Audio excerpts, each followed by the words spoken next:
Hi guys, അപ്പോൾ നമുക്ക് time and ഡിസ്റ്റൻസിൽ നിന്നും ഒരു ചോദ്യം നോക്കാം. A man travels from home to office with a speed of 15 km/h and returns back with speed of 10 km/h takes total of 4 hours. Find distance between home to office. അപ്പോൾ ഒരാൾ വീട്ടിൽ നിന്നും ഓഫീസിലേക്ക് 15 km/h സ്പീഡിലും തിരിച്ച് ഓഫീസിൽ നിന്ന് വീട്ടിലേക്ക് 10 km/h സ്പീഡിലും യാത്ര ചെയ്തു. ഇവരുടെ ഈ ആളുടെ ടോട്ടൽ സമയം എന്ന് പറയുന്നത് 4 മണിക്കൂറാണ്. അപ്പോൾ നമ്മൾ വിചാരിക്കും ഇങ്ങോട്ട് 2 മണിക്കൂർ, ഇങ്ങോട്ട് 2 മണിക്കൂറാണ്. പക്ഷെ അങ്ങനെയല്ല, കാരണം 2 സ്പീഡ് വ്യത്യാസമുണ്ട്. അതുകൊണ്ട് നമുക്ക് അങ്ങനെ വിചാരിക്കാൻ പറ്റില്ല. അപ്പോൾ നമ്മൾ ഇവിടെ എന്താ ചെയ്യാന്ന് വെച്ചാൽ, ടോട്ടൽ സ്പീഡ് 4 hour.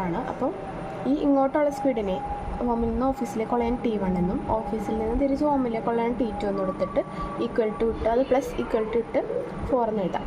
നമുക്കറിയാം ടൈം കാണാനുള്ള ഇക്വേഷൻ എന്ന് പറയുന്നത് ഡിസ്റ്റൻസ് ബൈ സ്പീഡാണ്.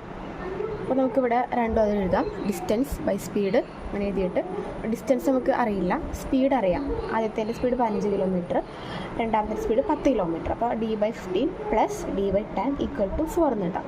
നമ്മളിത് ഇങ്ങനെ ക്രോസ് ചെയ്യാം. അപ്പോൾ നമുക്ക് എന്ത് കിട്ടും? 10d + 15d. 10 + 15 25d ബൈ 15 × 10 150 എന്ന് കിട്ടും. ഈക്വൽ ടു 4 എന്ന് എഴുതാം. നമുക്കിത് കട്ട് ചെയ്യുമ്പോൾ 1/6 എന്ന് കിട്ടും. അപ്പോൾ അതായത് 1 × d/6 ഈക്വൽ ടു 4/1 എന്ന് എഴുതാം. കാരണം നമുക്ക് ഇവിടെ ക്രോസ് ചെയ്യണം. ക്രോസ് ചെയ്യുമ്പോൾ നമുക്ക് എന്ത് കിട്ടും? d × 1 d 6 × 4 24. d is equal to 24.